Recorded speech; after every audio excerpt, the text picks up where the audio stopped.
Welcome everyone to the Cup of Coffee podcast with me, your host Tom Dillon. This is being recorded live at our Tim Pot mobile studio and broadcast around the world. We're joined today by a very special guest, Matt Dolman, for a conversation. Um, we could use the other title. We've got two titles on offer, and you can decide which one you want to do. I think I might well use the second one when we're advertising the thing, which is because it's going to get more hits in it. Getting scammed for six figures was the best thing that could happen to me with Matt Dolman. It's not the best thing that could happen to me, but maybe Matt might, might be one of the worst things that could happen to me. But Matt might explain why it was a great thing to happen to him as we go along. Before we start, I'd like to say by way of a disclaimer that today's a wonderful discussion, but that nothing said here constitutes financial advice, and you should always take professional advice before investing your hard-earned cash. There may be the odd unplanned swear word along the way as well.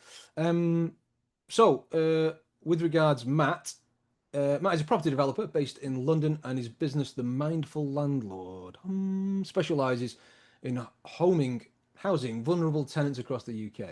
His second business, as if his first business wasn't enough, is You Got This. You got this, which mentors people to build property portfolios and focuses on solving people's limiting beliefs before they start investing. Uh, just quick fire question before we get started. What's your biggest limiting belief, Matt? What's mine? How long have we got? Yeah. Oh, touche, sir. Yeah, Um, mine was 100% imposter syndrome. is that Mine what it is? yeah, it's been battling me for as long as I can remember. And each day just chipping away at it little bit by little bit by little bit.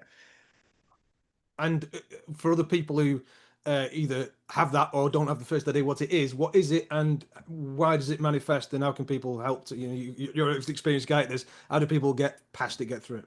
Sure. Okay, right. Yeah, definitely. So imposter syndrome is where you have limiting beliefs about yourself and the value that you offer or the success that you have.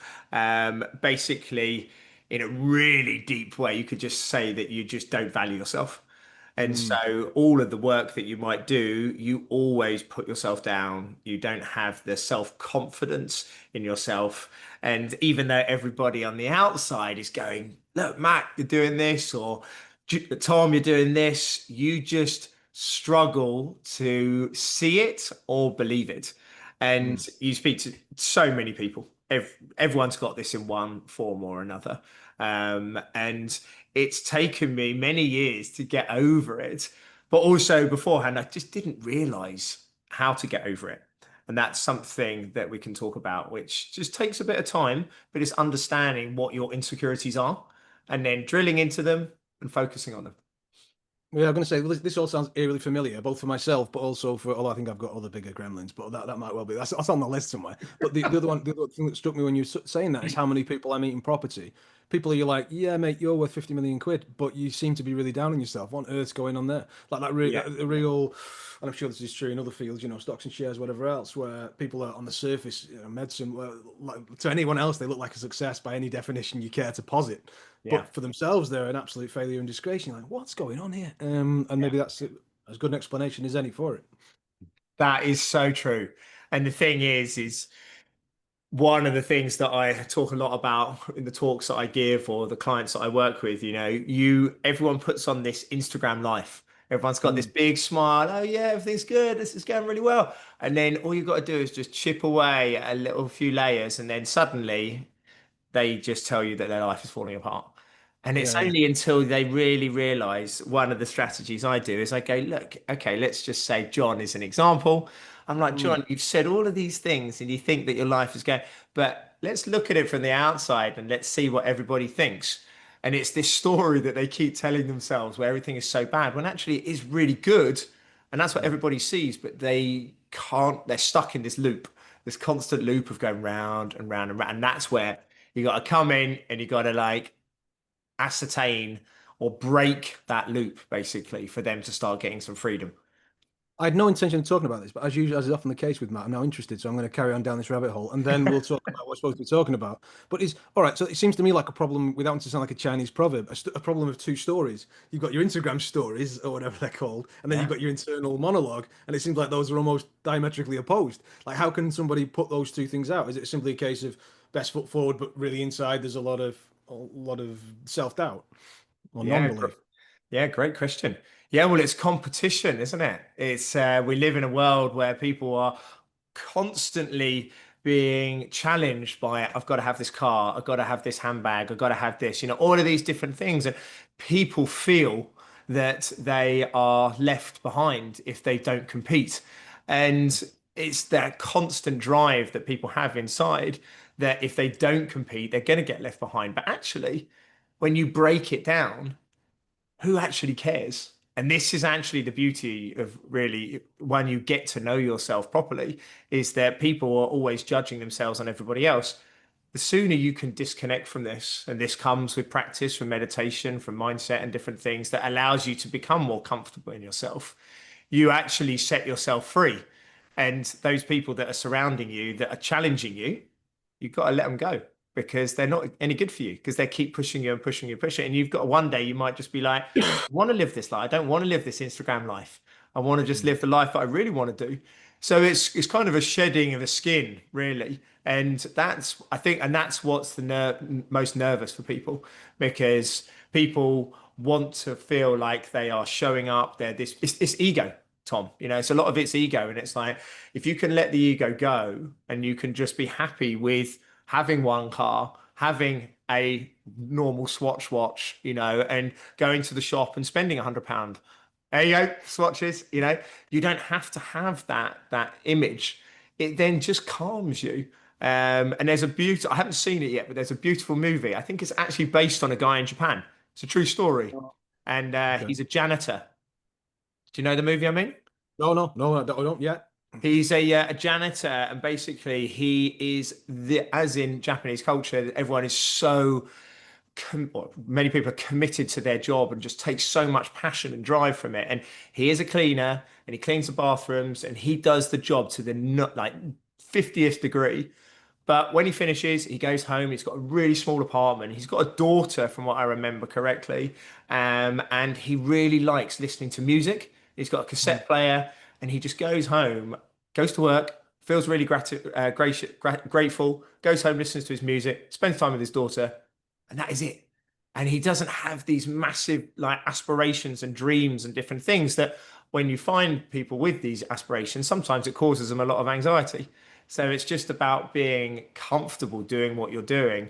And I think that's why the danger of this Instagram life versus the real world is hard. And I can imagine, well, as we all know, there's a lot of problems with mindset at the moment, that's coming in, which is challenging people because people are not feeling comfortable in their own bodies and they're not comfortable in their own environment. And because they're not comfortable, even from a young age, it's scared to go and make these big changes because they'll be the odd one out.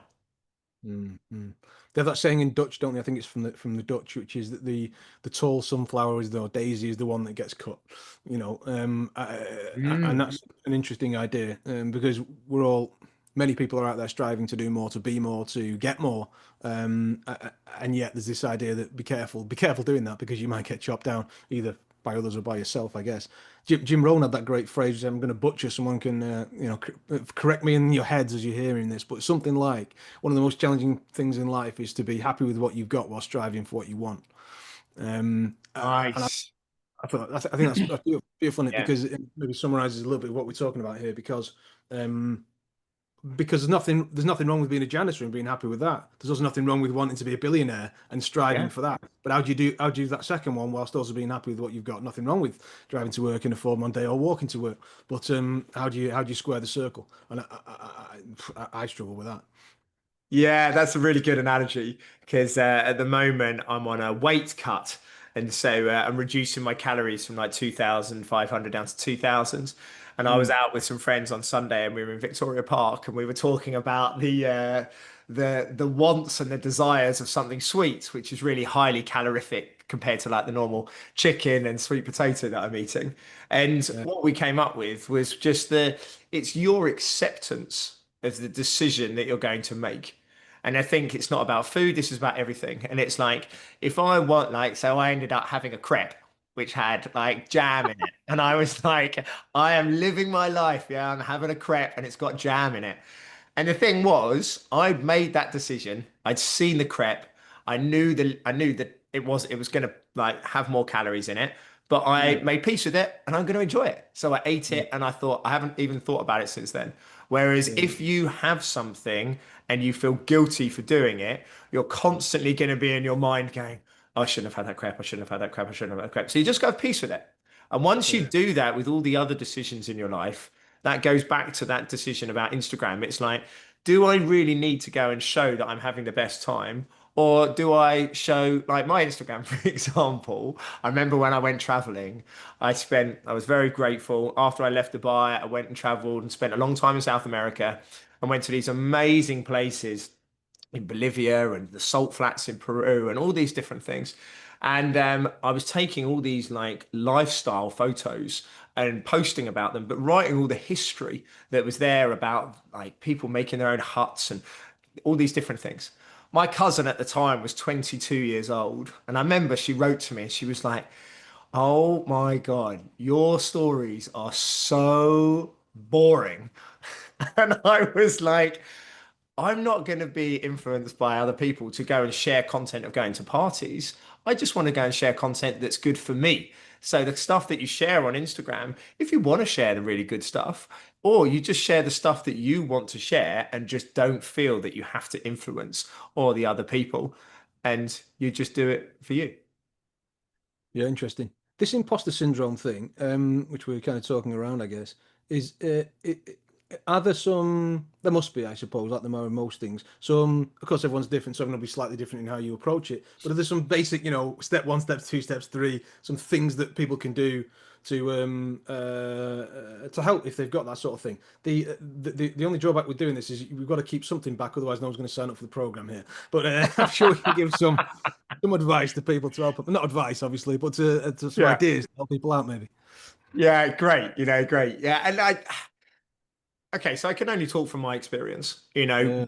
why I share and why I've created the program and why I love helping and giving back people because I was that person many years ago when I was at school that had this bigger ego from the outside. I looked like everything was going right, but on the inside, I was an absolute nervous wreck. So when I tell my story, it's quite funny. Everyone's like, "Yeah, but Matt, you're so confident." And I'm like, "Yeah, I know it sounds like it, but actually on the inside, like I couldn't speak to people in groups bigger than three. That was my big thing. I actually ended up going to therapy for it because it used to freak me out. I was standing around people and was so intimidated. I just used to draw up in knots. But then Was it playing was it group therapy? four people, Or people? It's solved. Money well spent. take all my money immediately. But what I realized was that the big thing that for me was communication.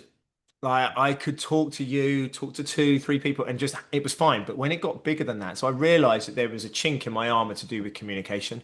And so again, what I linked that to was because I give sales presentations and all those different things were getting me worried.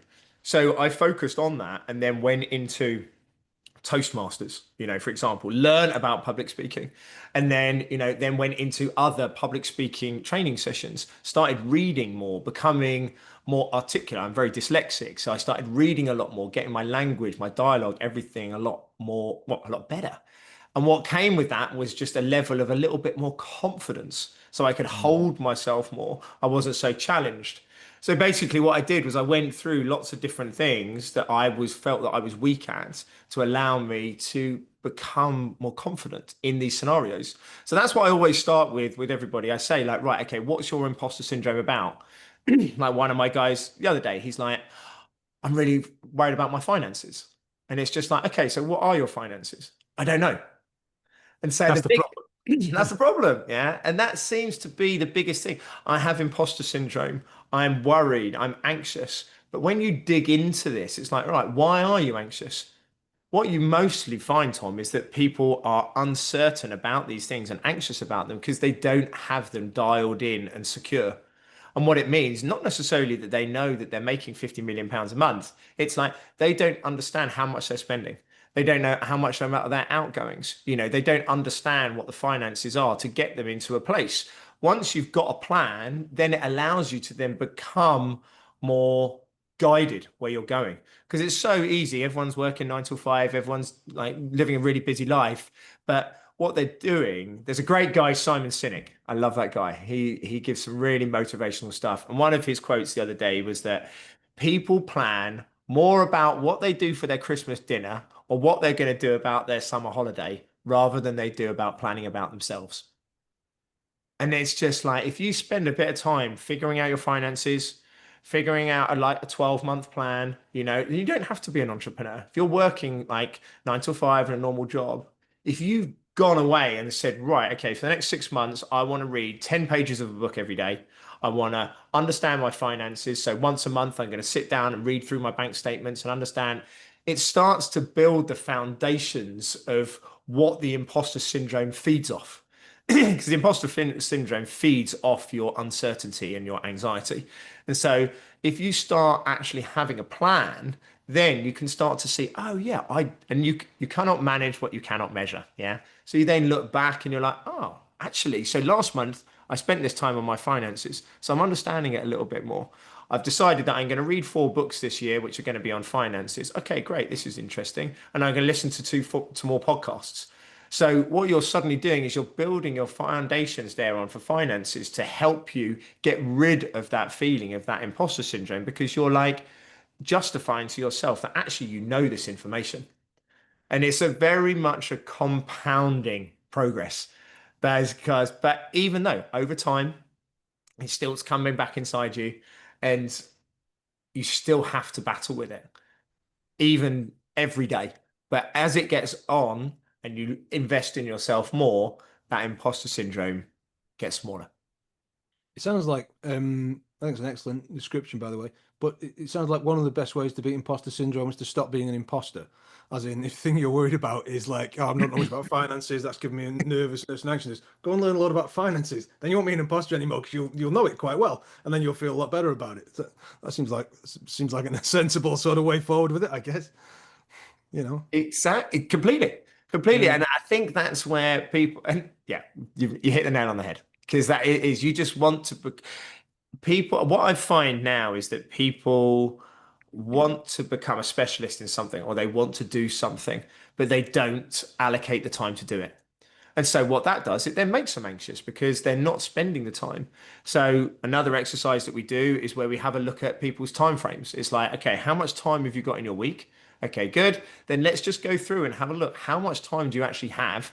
And then let's build a time around it. It's like, okay, I've got some time in the morning here, a bit of time here. And then again, you're building that plan to then become not necessarily a specialist, but just a bit more educated in the subject that you're interested in. Yeah, I often find a lot of people, some of our mentoring clients, oh, I'm gonna make 5 grand a month out of property. Great stuff. How many hours a week you got? 2.5. Right. Wow. There's gonna have to be some 2.5 hours a week to Yeah. get the 5 grand a month. Like, whoosh, we're gonna have to Yeah. really, how many people we got helping on the team? Because that's gonna be challenging. And as soon as people see that, they go, yeah, maybe that's not realistic, but let's work on something that is realistic can do with the time because it's amazing what you can do with the time, as you said, when you compound. Because week one, when you go to the gym or when you read a book Yeah. about finances, you don't pick up that much. But by week 100, you're really motoring. Yeah, that's it. And the people want instant gratification, instant success.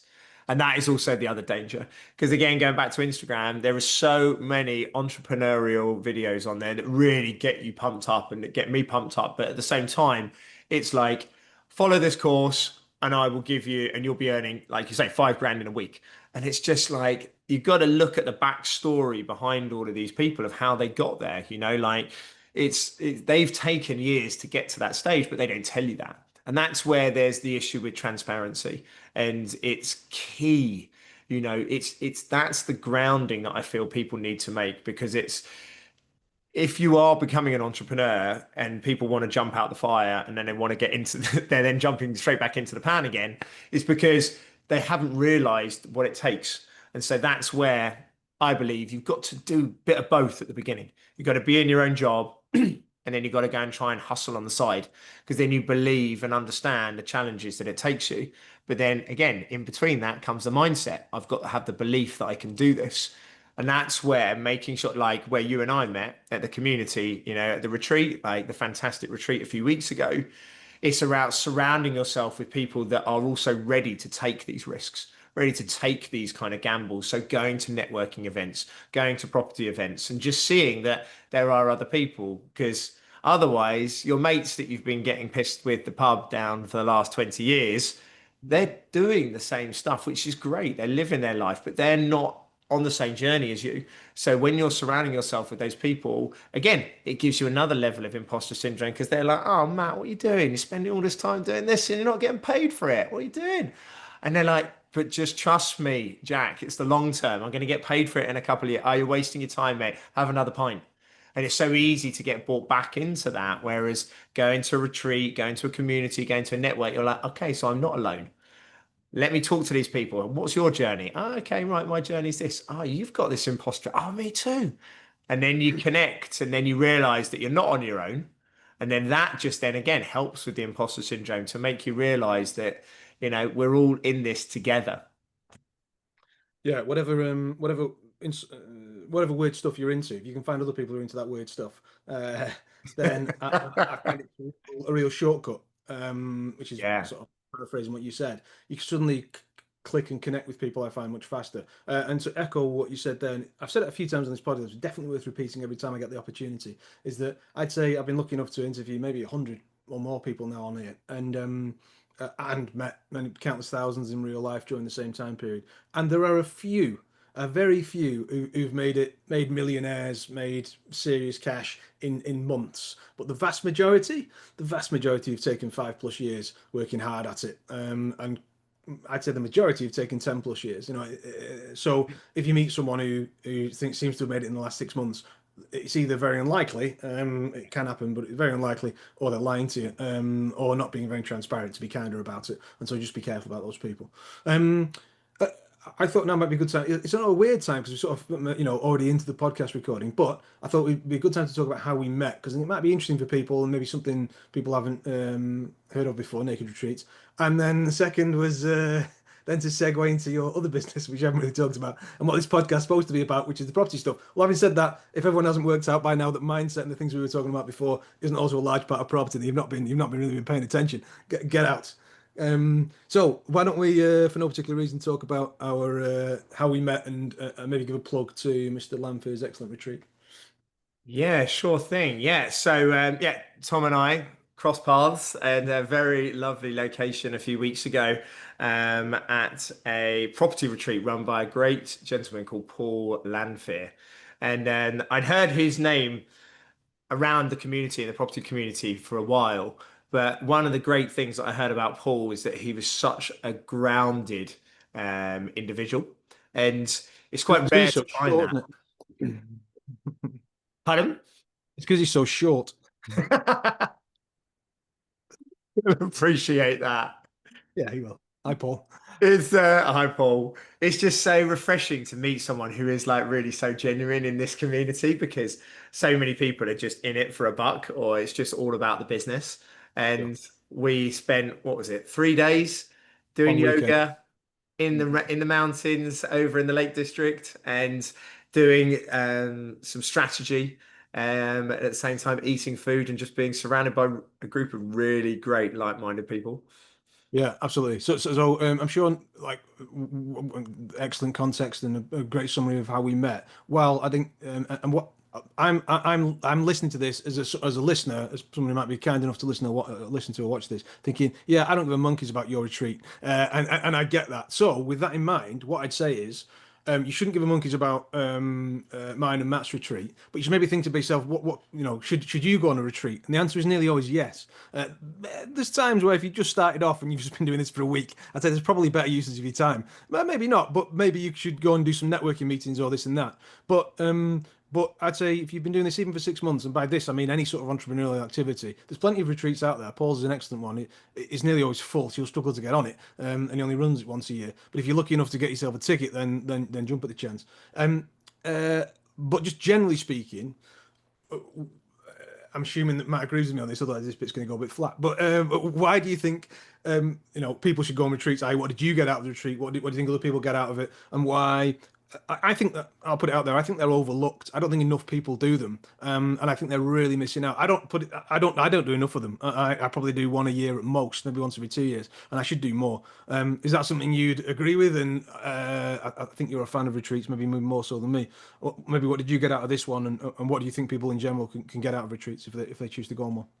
Yeah, I'm a big advocate. I'm going to a couple this year, Mm, but the thing that you get from it is actually, I find, is clarity, because mm, you're disconnected. Like as me, I work for myself, and I work from home, and it's great, but at the same time, it's also about trying to reconnect with other people and just understand what journey that they're going on. And so when I get to step out of my office and I get to go into the lakes and get into the mountains, it just allows me just to switch off. But then what the whole point of the retreats are is to come away with strategy. And so we spent a few hours when we're away coming up with different goals and strategies that we want to work with. So we've built like a 90-day plan of what we're going to commit to get between when we started this until September, the end of the year in December. And you kind of get held accountable for these things. And that's the really juicy stuff, because even though I didn't know anybody at the retreat, including Tom, I've now put my head on a block and said, right, I'm going to do X, Y, and Z over the next 3 months. And it's that level of like, okay, right, I don't want to let these guys down. I've told them what I'm going to be able to do. And at the same time, we went away and just had a really great weekend, ate loads of food, and just managed to disconnect from, the workplace. yeah, I back up everything you said there and add to it that I was amazed. I didn't think I needed a recharge until I came back on the Monday and went, wow, I feel really recharged. I feel like I've had a chance to disconnect. Obviously, we had very poor, on kind of on purpose, had very poor mobile signal and things, and no Wi-Fi or very little. So there was no texting, no messaging. So, Yeah. and I don't, so I think this language can get a bit woo-woo for me and maybe for some of the listeners, maybe not, but the connection that enabled, because there's nothing else to do but go and chat to the people who were there. And it turns out a lot of these people were quite cool. Obviously, Matt was there as well, but some of the people were really nice, and to be able to connect to some people and have kind of pretty deep conversations pretty quickly is something that was excellently organised and orchestrated by Mr. Lanfear. But I'm sure he's not the only one in the world doing an excellent retreat. In fact, probably most of them are better than his. No, no, they're not. No, his was top draw.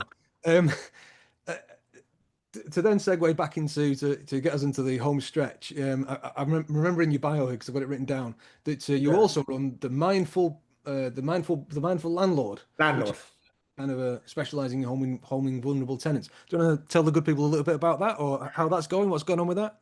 Yeah, sure. Yeah. So that is my baby. That's been running for a few years now. And Mm. so it basically specializes in homing vulnerable tenants, as it mentions in the title, which is homeless, women from domestic violence, ex-offenders, veterans.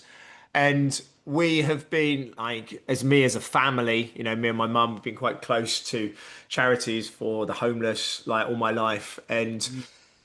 we originally, when I started the business, we were working with local councils, people on benefit, and we've always enjoyed this connection with the type of tenants that we're working with. And we wanted to go and give a little bit more back. And we started understanding what it was to work with the housing associations or CICs. And it just ended up being a really great model because we've built relationships with these companies and they've been running for a number of years and they offer care and services to their tenants. And so we actually only just operate as the landlord. We work with the provider, we work with the CIC, they tell us what they're looking for, and we go to market and we find the properties. And I go and check on all the properties every quarter, like as one of our strategies. I get to meet all the tenants and everything, and I call it the mindful landlord because that's a very big passion of mine. I'm also a mindfulness and meditation teacher, but part of it actually is to be more mindful about property. Property can be seen as very much I'm just in it for the money or I'm just in it for the properties. But I mean, ours is again the type of care that we want to give to the tenants. We're wanting to make sure that they've got the right properties that they have, and we're just giving that little bit extra back. And we find it's very sustainable because there is a big demand of tenants, vulnerable tenants in the UK at the moment. Those levels are going up. And as the years are going on, what we got our goal is to have our own care homes.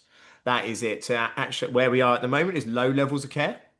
We want to then start with actual care homes for people with high levels of care.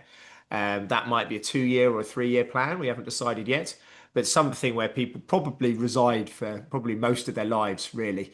And that's where we can see ourselves being in the future. Very, very, very exciting.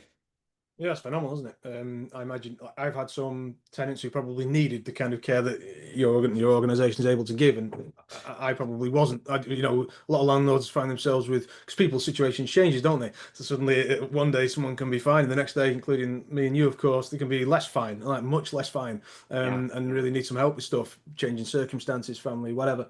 And I think there's a lot of landlords out there having to deal with this stuff, and so even if Yeah. it's just knowing someone out there might be able to help them to help the person because landlords aren't trained in how to deal with some of these things. It could be really useful. And obviously the bottom line is that if eventually the tenant doesn't get the support they need or isn't in a place where they're going to get the right support, then evictions happen, don't they? Because neither side can work out how to find a solution, haven't got the capacity to give that support or the skills. So yeah, I imagine that's.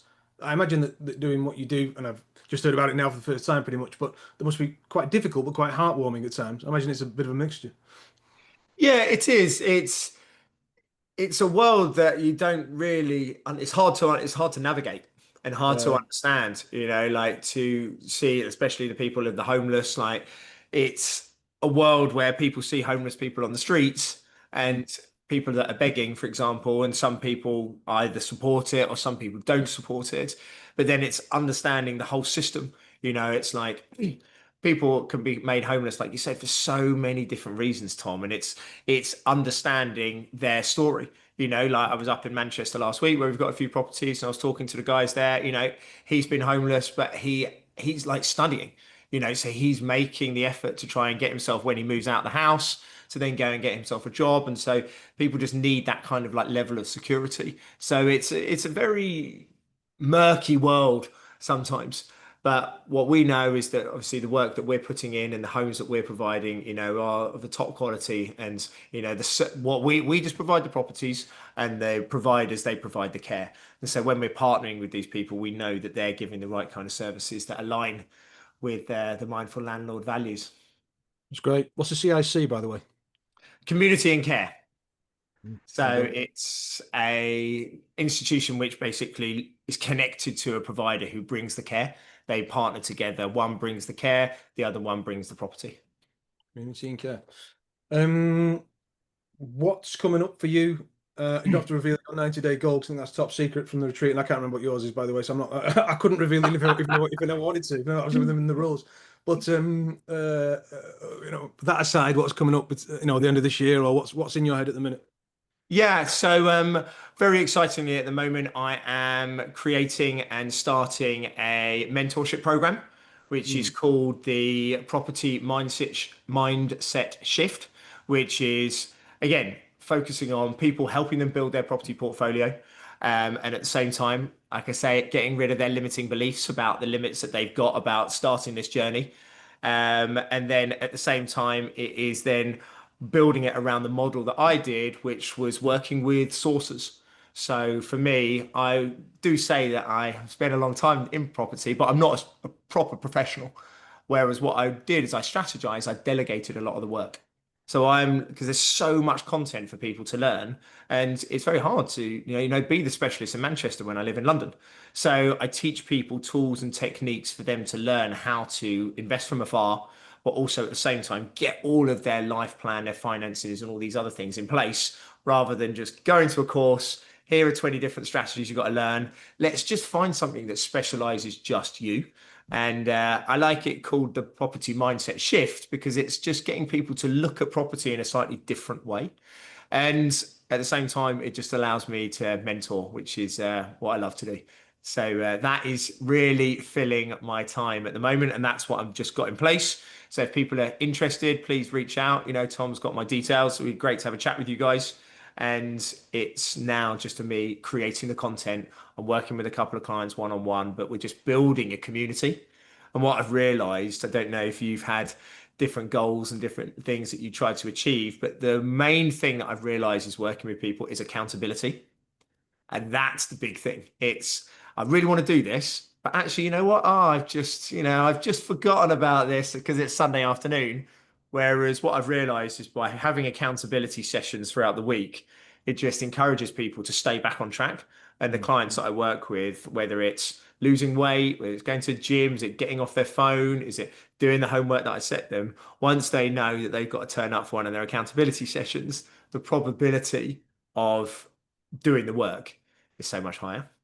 Yeah, Louis C.K. said, didn't he, that if there wasn't a law against murder, there'd be a lot more murder.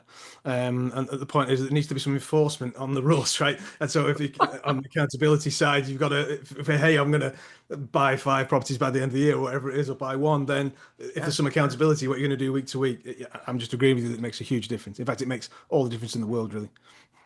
And it's like how disciplined we were trying to be when there was all that amazing cake that was there. Oh my goodness, all that Yeah, delicious food that we had, and we were yeah, trying to control ourselves. yeah.